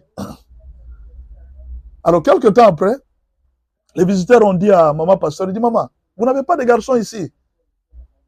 Parce que nous avons amené des sacs de riz et de la viande et de la nourriture qui est dans les véhicules. Mais il faudra que quelqu'un vienne pour venir les transporter. Eh, papa, mais pourquoi vous êtes pressé? Vous voulez déjà partir? Non, attendez que je prépare pour vous quelque chose. Parce qu'elle a entendu qu'il y avait des choses à manger. Les gens ont dit, non, on ne va pas manger. On va partir. On lui a donné les choses à manger et puis ils sont partis. On a compris qu'elle n'était pas hospitalière. Un jour, il y a une femme de pasteur, ça c'est le pasteur qui me donnait les témoignages. Soyez hospitaliers, recevez les gens. Un jour, vous allez recevoir des anges chez vous à la maison. Et si le pasteur est modèle, c'est-à-dire nous tous les brebis, nous devons les suivre. Les critères d'un pasteur divin. Suivez les pasteurs divins. Suivez la Bible. Ne suivez pas ce que la théologie vous dit. Parce que ces gens qui nous ont amené cette Bible, ce sont eux-mêmes les théologiens. Pour que la Bible soit traduite en français, c'est ça les théologiens. Mais aujourd'hui, curieusement, les mêmes théologiens commencent encore à changer ce que les autres théologiens avaient déjà interprété pour nous. On ne comprend pas. Donc, la théologie que les autres avaient interprétée ne suffit pas. Aujourd'hui, on commence à changer des versets bibliques. Nous lirons ce qu'eux-mêmes nous ont construit là. Nous allons lire. Ils nous ont dit que les pasteurs ne doivent pas divorcer. Ils ne doivent pas divorcer. 8e critère. Le pasteur doit être propre à l'enseignement. Tout pasteur doit avoir 2 choses. La connaissance de la parole et puis les bonnes méthodes pédagogiques pour transmettre l'enseignement. Le pasteur doit avoir la connaissance d'abord de la parole et puis il doit avoir les méthodes pédagogiques pour transmettre l'enseignement. Parce qu'on dit qu'il doit être bon, propre à l'enseignement, propre. Quelqu'un qui sait enseigner. Alors quand vous choisissez un pasteur, déposez les critères. Il doit être prêt à être enseigné. Ce sont des critères fixés. Mais là, quand vous choisissez les pasteurs, il ne sait pas enseigner. Pourquoi vous l'avez choisi pasteur? Alors qu'il y a des critères. Dieu nous a donné les CV d'un pasteur. Comment engager un pasteur? Suivez ça. Voici les critères d'un pasteur. Non, il a fait longtemps à l'église, alors on les met pasteur. Non. Il y a des critères. Il doit être propre à l'enseignement. Il doit avoir des méthodes pédagogiques. C'est pourquoi il faut d'abord les suivre, voir comment il enseigne. Est-ce qu'il est capable d'enseigner le peuple de Dieu? Quand vous allez lui donner l'église, qu'il enseigne le peuple de Dieu, demain il ne saura pas tenir. Et les brebis vont commencer à fuir. Voilà pourquoi les églises se sont affaiblies. Parce que vous avez mis quelqu'un qui ne sait pas enseigner. L'enseignement est très important pour l'église. 9e critère. Il ne doit pas être adonné au vin. Un pasteur ne peut pas prendre l'alcool. Un pasteur ne peut pas prendre l'alcool. Il ne peut pas s'adonner au vin. Allons-y d'abord avec le verbe s'adonner. Déjà, en disant être sobre, nous vous avons dit, le pasteur doit contrôler les manger et les boire. Mais ici, on précise, le pasteur ne doit pas être adonné au vin. Déjà, en étant sobre, le pasteur est interdit d'alcool. S'adonner veut dire s'appliquer particulièrement à la boisson. Quand on dit s'adonner au vin, il ne doit pas être adonné au vin. Il ne doit pas s'appliquer particulièrement à l'alcool. Il ne doit pas s'appliquer au vin ou à l'alcool. Les pasteurs ne doivent pas prendre l'alcool. Parce que c'est un modèle de la société. Un jour, il y a eu un débat. Il y a des gens qui étaient en train de dire, oh pasteur, vous savez, où sont les versets où on a interdit l'alcool dans la Bible? Moi, je leur ai posé seulement une question. Non, non, non, non, non. Dans la vie, être pasteur, c'est aussi avoir l'intelligence. Soyons d'abord intelligents. Enlevons d'abord la Bible de côté. Il y a un monsieur qui était alcoolique. Quand il prenait l'alcool, il frappait sa femme. Il frappait sa femme. Il prenait tous les salaires, il terminait ça dans l'alcool et dans l'impudicité. Un jour, on est venu prêcher Christ à ce monsieur.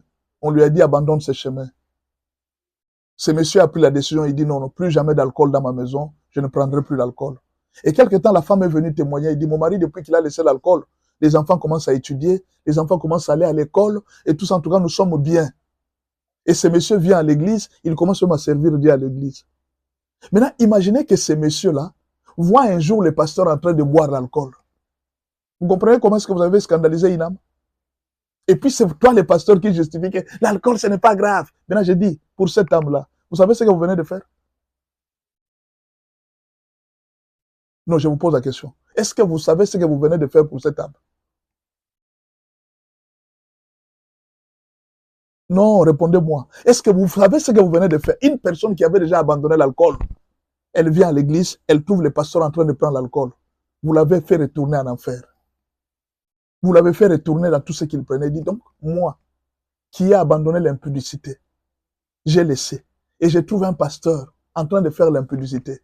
Et c'est ce pasteur qui nous dit d'abandonner les femmes. Lui-même fait ce que nous faisions. Ah non, moi ces aventures-là, je ne les ferai plus. Plus jamais.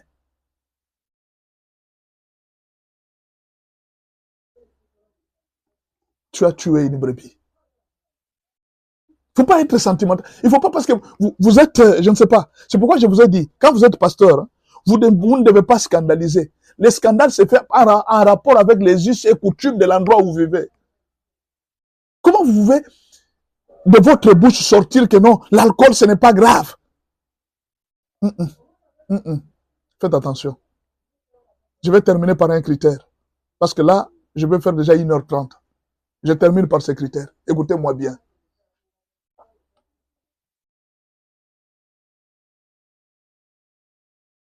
Dixième critère. Il ne doit pas être violent. Il ne doit pas être violent. Un pasteur n'est jamais violent. Le contraire de la violence, c'est la douceur. Et la douceur, c'est le fruit de l'esprit. Le contraire de la violence, c'est la douceur. Et la douceur, c'est le fruit de l'esprit. Il ne doit pas être violent. La violence est une action produite par une force non contenue. C'est-à-dire, un homme violent, c'est quelqu'un qui n'a pas en fait la maîtrise de soi. Et la maîtrise de soi, c'est un fruit du Saint-Esprit. La maîtrise de soi, c'est un fruit du Saint-Esprit.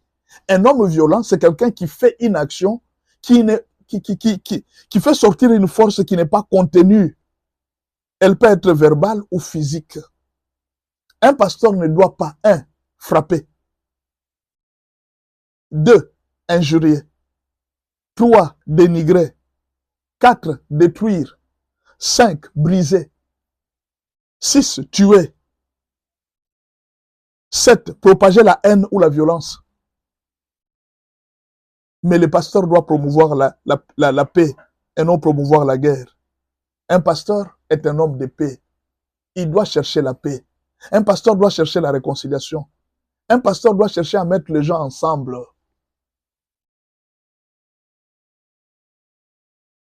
Cette guerre que je trouve entre branhamistes, témoins de Jéhovah, je trouve entre musulmans et juifs, je trouve entre... Non, nous ne sommes pas dans cette guerre. Nous nous mettons les gens ensemble. Nous leur apportons l'amour. Ce n'est pas fini avec les critères. C'est parce que mon temps est déjà arrivé à la fin. J'ai déjà fait 1h30. Il y a un autre critère qu'on a ajouté. Le pasteur ne doit pas être un nouveau converti. Il ne doit pas être enflé d'orgueil. Maintenant, quelqu'un m'a posé la question, je voulais répondre à la question. Je ne connais pas une église où aller. Je ne connais pas une église où aller. Je suis à Paris, je ne sais pas dans quelle église il faut partir. Il y a d'abord un problème. Il y a un problème très sérieux. On ne va jamais dans une église à cause d'un homme. On va dans une église à cause de Dieu. Je répète, on ne va pas dans une église à cause d'un homme. Un homme peut faillir, un homme peut tomber, un homme peut avoir des faiblesses, mais on va dans l'église à cause de Dieu. D'abord, aller à l'église non pour être servi, aller à l'église pour servir. Le plus grand danger de beaucoup de brebis, c'est qu'ils vont à l'église pour être servis. Ils vont à l'église pour recevoir. Non, vous devez changer cet esprit. N'allez pas seulement pour recevoir, allez aussi pour donner. Quand vous allez pour recevoir, vous allez rencontrer des occultistes sur votre chemin. Vous comprenez? Beaucoup de brebis qui viennent dans nos églises, elles ne donnent rien, rien du tout. Allez d'abord à l'église pour donner. Prophète Céric Pau, merci beaucoup pour votre bénédiction. Quand les serviteurs de Dieu sont reconnaissants, je suis très content. Merci Papa, l'Éternel nous soutienne.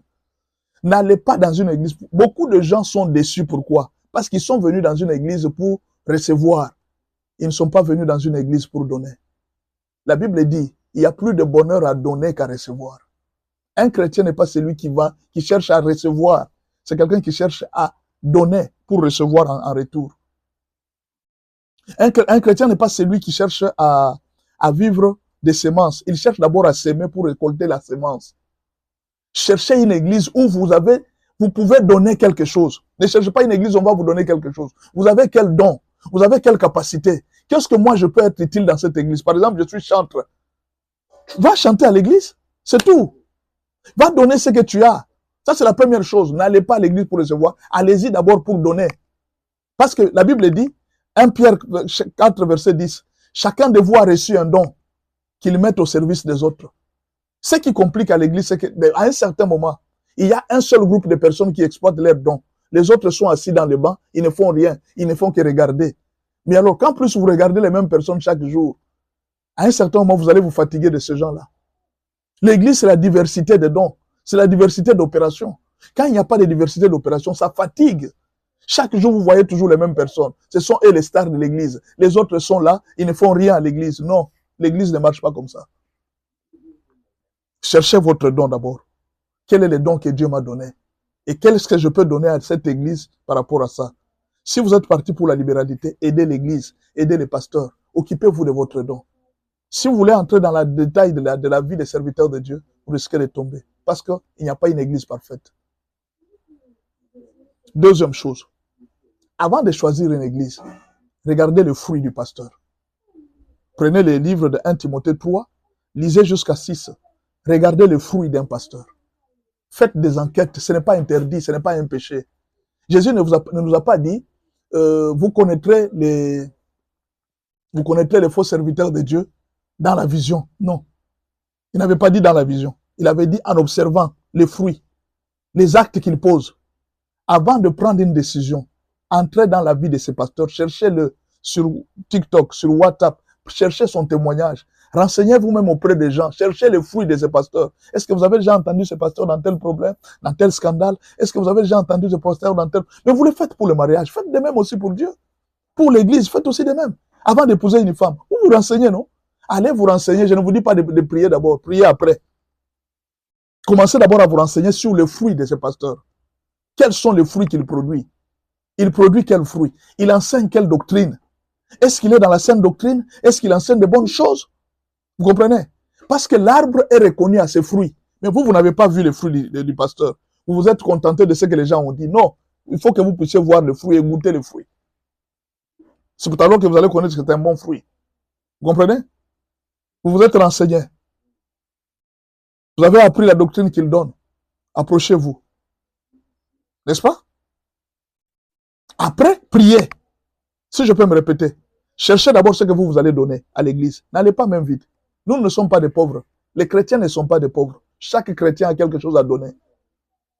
Chaque chrétien a quelque chose à donner. Pourquoi nos églises sont pauvres? C'est parce que les chrétiens sont habitués à rester là sans rien donner. Non, chaque chrétien a quelque chose à donner. Nous avons reçu chacun un don. Et devant Dieu, on amène les dons. Ce sont les offrandes de Dieu. Ce sont les dons. Il y a des gens qui amènent l'argent. Il y a des gens qui amènent les chansons. Il y a des gens qui amènent... Chacun a un don. Vous ne donnez rien. Vous êtes là, on ne se présentera pas les mêmes vies devant l'Éternel. Chacun doit avoir quelque chose à présenter devant Dieu. Un dimanche, chacun doit présenter chaque chose. Seigneur, moi j'ai le don de chanter. Tu amènes une chanson. Seigneur, moi j'ai le don de faire ceci. Tu amènes ça. Seigneur, moi j'ai le don de ceci. Tu amènes ça. Chacun doit amener un don. C'est comme ça que l'Église se construit. Nous sommes tous des pierres vivantes. Chacun doit amener une pierre pour construire. Toi, tu n'es ni pierre, ni sable, ni ciment. Tu viens seulement à l'Église. Non. Nous ne sommes pas pauvres, nous les chrétiens. Chaque chrétien a un don qu'il doit donner à Dieu. Ça, il faut le savoir. Deuxièmement, cherche le fruit du pasteur, la conduite du pasteur. Renseigne-toi. Va fouiller. Même dans ma vie, je t'autorise de fouiller. Va sur mon compte WhatsApp. Va sur mon compte TikTok. Appelle même des proches. Si tu vois même quelqu'un qui est mon ami sur le compte, renseigne-toi. Et dis, est-ce que tu connais ce pasteur? Comment est-ce que tu le connais? Renseigne-toi. Quelqu'un peut te donner un mauvais témoignage. Ne t'arrête pas toujours là. Parce qu'il y a parfois aussi des gens qui sont haineux. Il faut chercher, même 10 témoignages. Tu regardes un homme, en tout cas, beaucoup de gens témoignent sur lui. Bon, cherche à connaître ma vie conjugale. Ma femme, il a combien d'enfants? Il a combien comment est sa vie? Est-ce qu'il a déjà fait des scandales? Tout ça, c'est très important. Maintenant, quand tu termines à ça, tu cherches maintenant à prier. Pourquoi? Parce que parfois, certaines choses spirituelles ne se voient pas comme ça. C'est difficile. Tu cherches maintenant à prier. Quand tu pries, même si Dieu ne te parle pas, tu vas sentir la paix du cœur. Quand tu as la paix du cœur, quand tu vas dans une église, tu sens vraiment une grande paix. Sache que c'est là que Dieu t'a choisi. Mais quand tu n'as pas la paix, c'est que Dieu ne t'a pas encore répondu. Moi, mon esprit m'approuve déjà parce que j'ai le don de discernement. Voilà. Il y a quelqu'un qui a le don de discernement. Il peut connaître que nous, à partir d'ici, je peux connaître un vrai et un faux. Il y a même des gens qui ont la capacité de connaître un faux enseignement et un vrai enseignement. Il y en a. Est-ce que vous comprenez? Chacun doit savoir. Nous, on ne peut pas venir là pour commencer à forcer. Non, on ne force pas la popularité. Nous, on n'a pas besoin de la popularité. Même si, dans mon ministère, une seule âme est gagnée, tant mieux, ça suffit. On n'est pas pressé. Pressé de quoi? De chercher les richesses de ce monde. De chercher quoi? On n'en a pas besoin. Nous avons déjà gagné plus que la richesse. Les dons que nous avons, c'est une richesse. J'ai des dons. Mon frère, j'ai un don. Dieu m'a donné plusieurs dons. Je peux prier. J'ai déjà vu des malades pour qui j'ai prié, sont guéris. J'ai déjà vu des gens qui étaient dans une famille, ils avaient des liens. Dieu les a délivrés. Ça là, le monde ne peut pas donner ça. Le monde ne peut pas donner. Je suis très riche à cause de ces dons. Pas riche selon les biens de ce monde. Il y a des gens à qui Dieu a donné la richesse selon les biens de ce monde. C'est leur don. Nous nous complétons. Lui va m'amener quelque chose et moi je lui amène quelque chose dans sa vie. C'est comme ça que l'œuvre fonctionne. Maintenant, il y a un enseignement qui est venu où on veut que tous les chrétiens deviennent riches. Ce n'est pas un enseignement chrétien. Il y a des gens qui seront riches vraiment. Ils vont aider les autres. Il y a les autres, mais au moins quelque chose que Dieu ne veut pas. Que nous puissions arriver à une vie où nous commençons à manquer. Non, cette vie-là, Dieu n'aime pas. Parce que l'Éternel est mon berger, je ne manquerai de rien. L'apôtre Paul a dit, quand vous avez à manger et que vous avez à boire, cela vous suffira. Vous avez des habits, vous avez à manger, cela vous suffira. Ceux qui cherchent à s'enrichir, ils tombent beaucoup plus dans des désirs pernicieux. Soyez sages. En tout cas, aujourd'hui, j'ai été très long, bien que l'enseignement n'est pas terminé. Mais cette partie d'enseignement que nous avons, vous pouvez la voir déjà dans votre compte WhatsApp. Alors, si vous avez besoin de nous écrire, d'aider les ministères, prenez ce numéro. Plus 243 81 86 81 652. Je reprends. Plus 243 81 86 81 652. Plus 243 81 86 81 652. Voilà, c'est la fin de notre émission aujourd'hui. Nous avons été très longs aujourd'hui parce que nous avons commencé légèrement en retard. En tout cas, que Dieu puisse vous bénir. Demain mardi, vous connaissez les programmes. Demain, c'est le jour des confessions. La communion. Vous devez vous débarrasser de vos péchés. Et demain, nous allons parler du péché. Demain, on va parler d'un enseignement très sérieux. Le péché sexuel. Le péché sexuel a bloqué plusieurs personnes. Les péchés sexuels, nous allons parler de ça demain. Les conséquences du péché sexuel. Ne ratez pas. Soyez nombreux Soyez vraiment nombreux pour demain matin de 6 heures juste à 7 heures juste. Que le Seigneur Dieu vous bénisse, qu'il vous fasse du bien dans tout ce que vous êtes en train de faire. Merci encore pour tout. Merci encore à vous tous. Seigneur, que cette parole reste et demeure dans les cœurs de tes enfants. Dans le nom de Jésus-Christ de Nazareth. Lizzie, merci beaucoup, que Dieu te bénisse. Marie-Claude, tu es venue en retard, Marie-Claude. Prends quand même le numéro. Plus 243, 81, 86, 81, 652. Que cette parole demeure dans votre vie et que Dieu puisse vous faire du bien. Demain matin, si Jésus ne revient pas, demain matin, si Jésus ne revient pas, nous allons nous retrouver encore dans un autre live. Soyez bénis au nom de Jésus.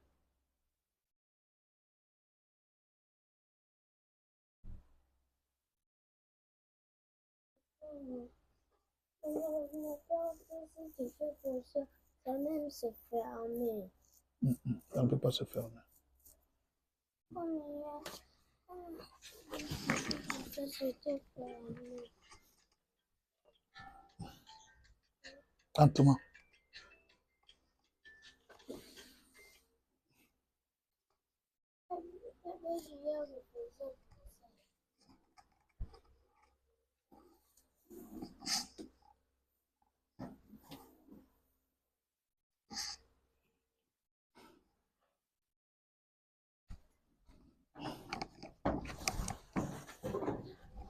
Oh, Sarazar.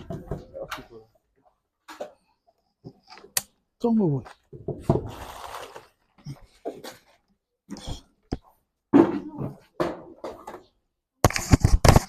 Bonjour, maman.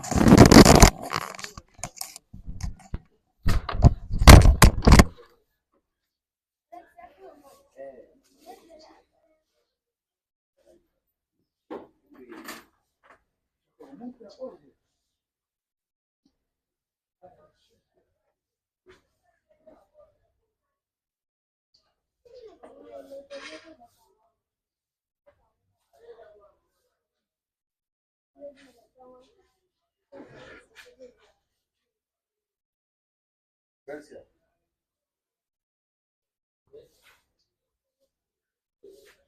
Gracias.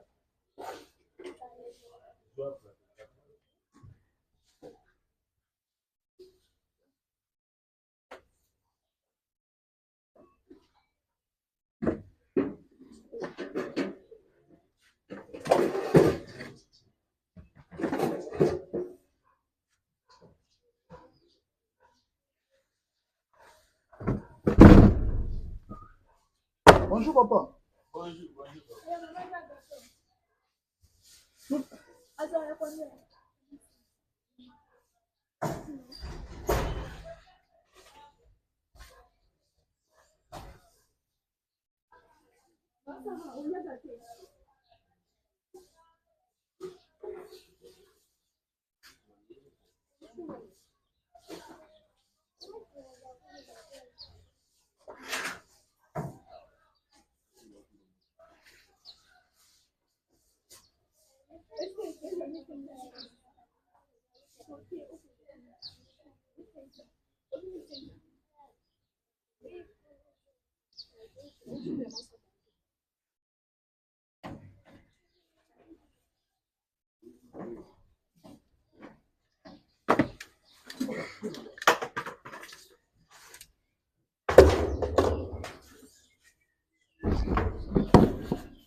¿Quién es esa?